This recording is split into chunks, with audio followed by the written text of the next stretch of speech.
आदाब नाज़रीन, अभी तक का उर्दू खबरनामा लेकर आपका मेज़बान रहमत कलीम आपकी खिदमत में हाजिर है। बुलेटिन का आगाज़ सुर्खियों के साथ। इस्तीफे के बाद पहली बार गुलाम नबी आज़ाद की प्रेस कॉन्फ्रेंस। का हमारे खिलाफ कांग्रेस ने किया है प्रोपेगेंडा, घर वालों ने ही घर छोड़ने पर किया है मजबूर, ट्वीट करने वालों को मिलता है ओहदा। गुलाम नबी आज़ाद का कांग्रेस पर इल्ज़ाम। आज़ाद साहब ने जम्मू कश्मीर कांग्रेस को एक बार भी खातिर में नहीं लिया, पूरी प्लानिंग से लिया अकेले फैसला। वक़ार रसूलवानी का इल्ज़ाम। जम्मू कश्मीर में कांग्रेस और अपनी पार्टी के 1.5 दर्जन लीडरान ने आज पार्टी से दिया इस्तीफा, आज़ाद का देंगे साथ। गुपकार इत्तेहाद की जम्मू में 10 सितंबर को मीटिंग तलब, गैर मकामी वोटरों के मामले पर होगी बात।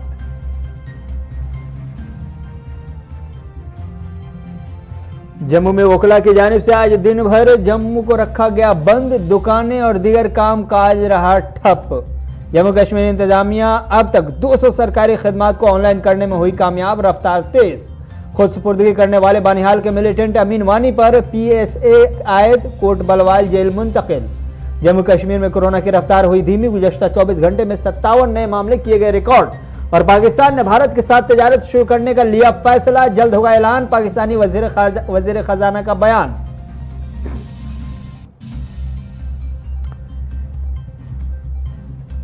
सुर्खियों के बाद खबरें तफसीलात के साथ। Jammu Kashmir high court bar association की कॉल पर सरमाई राजधानी जम्मू में आज बंद के बीच वकला ने एहतजाजी रैली निकाली।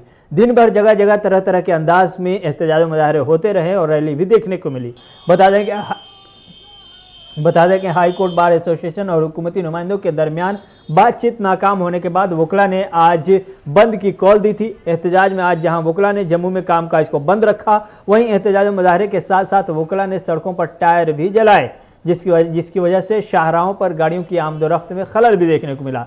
कई इलाकों में वकला ने जबरदस्ती दुकानों को बंद करवाया, ऐसी भी खबरें मिली। सुबह से ही वकला की बड़ी तादाद जम्मू शहर के मुख्तलिफ इलाकों में नमदार हुई और शाहराह पर बैठकर धरना दिया। बार एसोसिएशन जम्मू ने हुकूमत से मुतालबा किया है कि उनकी जायज़ मांगों को जल्द अज जल्द पूरा किया जाए, बसूरत दीगर एहतजाज में शिद्दत लाई जाएगी।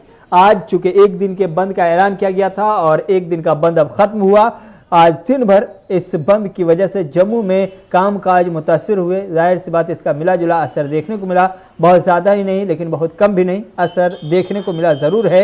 ऐसे में आम आदमी पार्टी ने भी इस बंद की हिमायत का ऐलान किया, कुछ और तंजीमों की जानिब से भी हिमायत का ऐलान किया गया था, लेकिन वकला के मुतालबात आज नहीं माने गए। सरकार की जानिब से कोई फैसला भी नहीं लिया गया। अलबत्ता वकला का अभी भी मुतालबा बाकी है। क्या कुछ वकला की जानिब से एहतजाज के दौरान कहा गया, वो सुनिए। एसोसिएशन जम्मू ने कंप्लीट बंद रखा हुआ है। कंप्लीट बंद के साथ हमारे साथ जितनी भी एसोसिएशन है वो हमारे साथ फुल समर्थन के साथ है। ट्रांसपोर्ट, कमर्शियल, जितनी भी एसोसिएशन है वो हमारे साथ पूरा योगदान दे रही हैं। पूरे जम्मू में हम पूरा राउंड कर रहे हैं, हमारे साथ पूरा बंद के कॉपरेशन के साथ चल रहे हैं। हमारी डिमांड्स को जब तक पूरा नहीं किया जाएगा हम ऐसा ही अपना प्रदर्शन जारी रखेंगे। बहुत अच्छा रिस्पांस है। जहाँ जहाँ भी हम गए लोगों ने वॉलंटरली दुकानें बंद की हैं। बार एसोसिएशन के आह्वान पे, बार एसोसिएशन की अपील पे तो काफ़ी रिस्पांस लोगों का अच्छा है, क्योंकि सभी लोग इस वक्त सफ़र कर रहे हैं। तमाम आवाम जो है सफ़र कर रही है, चाहे वो दुकानदार है, चाहे वो ट्रांसपोर्टर है, चाहे वो वकील है, चाहे लिटिगेंट है, सारे लोग सफ़र कर रहे हैं। इसलिए बहुत अच्छा रिस्पांस है बंद का और हम लोगों का तहे दिल से शुक्रिया अदा करते हैं कि लोगों ने बहुत मेट्रो ऑपरेटर्स जो है वापस चल रही हैं, लेकिन उन्होंने कहा है कि हम बड़ा पीसफुली कह रहे हैं कि आप बंद रखो अपनी अपनी मेटाडोर्स। उन्होंने कहा है कि हम अभी बंद कर देंगे, अभी रोक देंगे, जहाँ जहाँ पे है वहीं सवारियाँ उतार के वो बंद कर देंगे।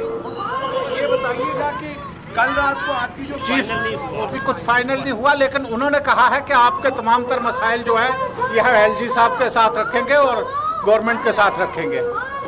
जी जी, आप आश्वस्त हैं? जिला पुंछ की तहसील मंडी के इलाके लोहल बेला में शदीद बारिशों के दौरान ज़मीन खिसकने से 5 दुकानों समेत 2 रिहायशी मकान मुनहदिम हो गए हैं। इस दौरान लोगों की फसलों का भी बड़े पैमाने पर नुकसान हुआ है। इस हवाले से मकामी बाशिंदा अब्दुल हमीद ने कहा कि ज़मीन खिसकने से यहाँ शदीद नुकसान हुए हैं, जिसमें दुकानों के साथ साथ 2 रिहायशी मकान को भी भारी नुकसान पहुँचा है। उन्होंने मज़ीद कहा कि गांव देहातों में हम छोटी मोटी दुकानें डालकर अपने कुंबा का पेट पालते हैं, लेकिन दुकानें पस्सी की जद में आने की वजह से हमारी दुकानें टूट गई हैं, जिसकी वजह से हम सख्त परेशान हो चुके हैं। इनके अलावा मुतअस्सरा मकान मालिक मोहम्मद रशीद ने कहा कि पस्सी गिराने की वजह से मेरे और मेरे भाई के मकान को शदीद नुकसान पहुंचा है। ज़मीन खिसकने के दौरान हमारे कुंबों को मकामी लोगों की मदद से बाहर निकाला गया। हमारे 2 मकान, बैतुल खला, रसोई घर, ये सब के सब मुनहदिम हो चुके हैं। उन्होंने ज़िला इंतजामिया पुंछ से माली इमदाद की अपील की है।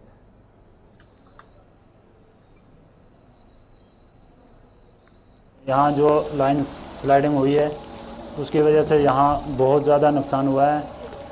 जो दुकानों का भी नुकसान हुआ और मकानों का भी हुआ। जैसे ये एक लड़के का अभी आपने जो हाल देखा, बहुत ज़्यादा बेचारा गरीब है। छोटा सा जो उसने बेचारे ने घर बनाकर अपने बाल बच्चों को पाल रहा था, उसका वो घर पूरा तबाह हो गया है। गरीब लोगों की जो है मदद की जाए और ताकि ये अपने घरों में फिर जो है राइश पजीर हो सकें। और सर जो लोग छोटे छोटे यहाँ एक गाँव में देहात में छोटी मोटी दुकानें अपना बिजनेस करके अपने बाल बच्चों को पाल रहे थे, हम भी जो है उसमें तबाह हो चुके हैं। तो इसलिए सर हमारी यही अर्ज़ है कि जो ये नुकसान हुआ है तो इसकी फिलफौर जो है हमारी मदद की जाए। पूरा मेरा भाई का मकान जो था उसके ऊपर पस्सी गिरी और मेरे मकान में भी पस्सी गिरी। पूरा मकान जो थल्ले आ गए और पूरी आवाम जो इधर थी उसने सबसे पहले उन्होंने क्या किया, मेरे बच्चे को निकाला, मेरे घर वाली को भी निकाला, मेरे भाई की जो घर वाली थी उसकी बच्चे थे वो भी निकाले। मेरा नुकसान हुआ, मेरे भाई का नुकसान हुआ। पूरा मकान जो है डैमेज हो गए, दोनों मकान जो है बिल्कुल डैमेज हो गए। और किचन था, नाल बाथरूम था और कमरे थे, सब भी वो ख़त्म हो गए। 5 दुकानें मेरे साथ में थी, वो भी थल्ले आ गई, गर्गाब हो गई है। मैं ये अपील करता हूँ जिसका नुकसान हुआ जिसका उसका माली इमदाद। साल 2019 में कोटरंका की आवाम की एक देरीना मांग उस वक्त पूरी हुई थी जब गवर्नमेंट डिग्री कॉलेज का संग बुनियाद 19 जुलाई 2019 को रखा गया था, लेकिन करीब 3 साल होने के बाद भी अभी तक उस पर काम शुरू नहीं किया गया है। मकामी लोगों ने इंतजामिया पर इल्ज़ाम आयद करते हुए कहा कि इंतजामिया जानबूझकर कॉलेज की तामीर में ताख़िर कर रही है। उन्होंने कहा कि संग बुनियाद रखते वक्त कहा गया था कि 13 करोड़ रुपए की रकम खर्च की जाएगी और साल 2021 में काम मुकम्मल हो जाएगा। 3 साल का अरसा बीत जाने के बाद भी कॉलेज की जगह का न तो तयन हो सका है और न ही काम शुरू हो सका है। उन्होंने कहा कि कॉलेज में ज़ेर तालीम तलबा को सख्त मुश्किलात का सामना करना पड़ रहा है और 400 के करीब बच्चे हायर सेकेंडरी स्कूल कोटरंका के 2 कमरों में भेड़ बकरियों की तरह अपना वक्त गुजार रहे हैं।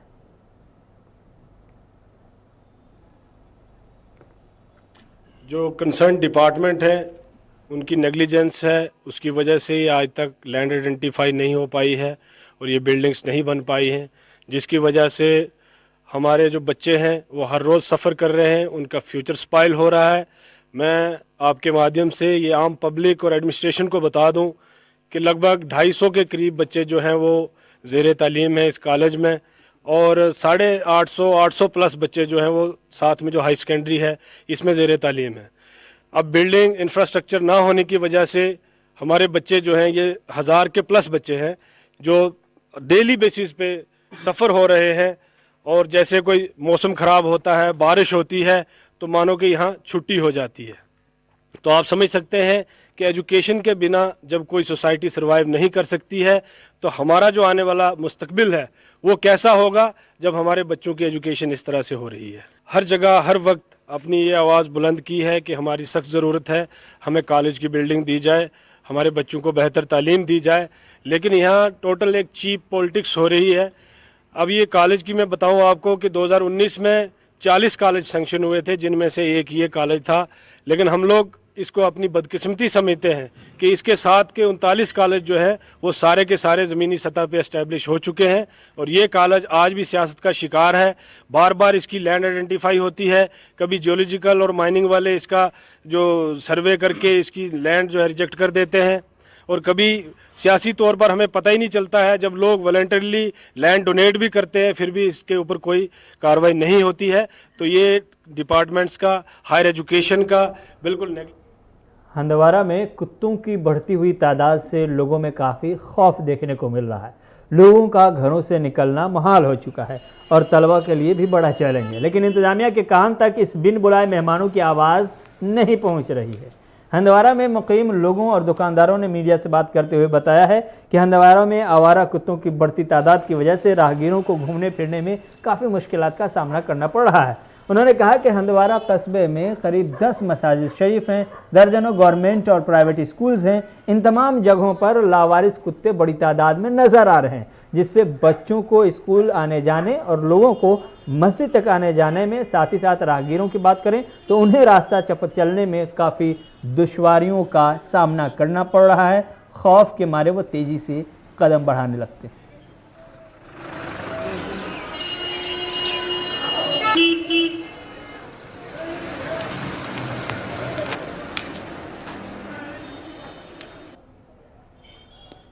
मस्जिद सुबह दिन मस्जिद गए बड़े पे सोचुन कि बवात जूत करके कपर थप दिवान असल कह पत जाए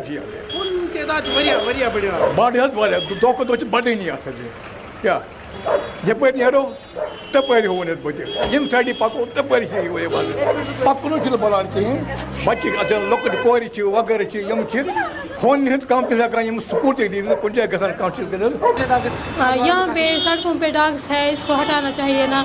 हमारी बहुत तकलीफ होती है यहाँ पे आने में, इसलिए इसको हटाना चाहिए ना। बेहतर बहुत मुश्किल हो रहा है, इसको हटाना चाहिए ना। यहाँ पे बहुत मुश्किल हो रहा है। हायर सेकेंडरी के सामने यहाँ पे डॉग्स वगैरह होते हैं ना, इसको हटाना चाहिए ना। बहुत तकलीफ होती है, इसलिए बोल रही हूँ ना, इसको हटाना चाहिए। यहाँ पे होते हैं जब डॉग सड़क पे होते हैं तो बहुत मुश्किल होती है। जब तक कोई नफा ना आए तो हम बाहर नहीं निकल सकते। हम कहते हैं इसकी तादाद बहुत कम होनी चाहिए। बहुत ज़्यादा मुश्किल होती है क्योंकि रोड ब्लॉक करते हैं, इसलिए खतरा लग रहा है जब छुट्टी के टाइम हो या आने जाने का टाइम। हाँ सर, बहुत खतरा हो रहा है, इसलिए कहते हैं इसकी तादाद कम। यहाँ से भाग रहे हैं। आप पूरे हंदवारा वेसिनिटी में अगर देखोगे, यहाँ पे boys higher secondary school Handwara है, गर्ल्स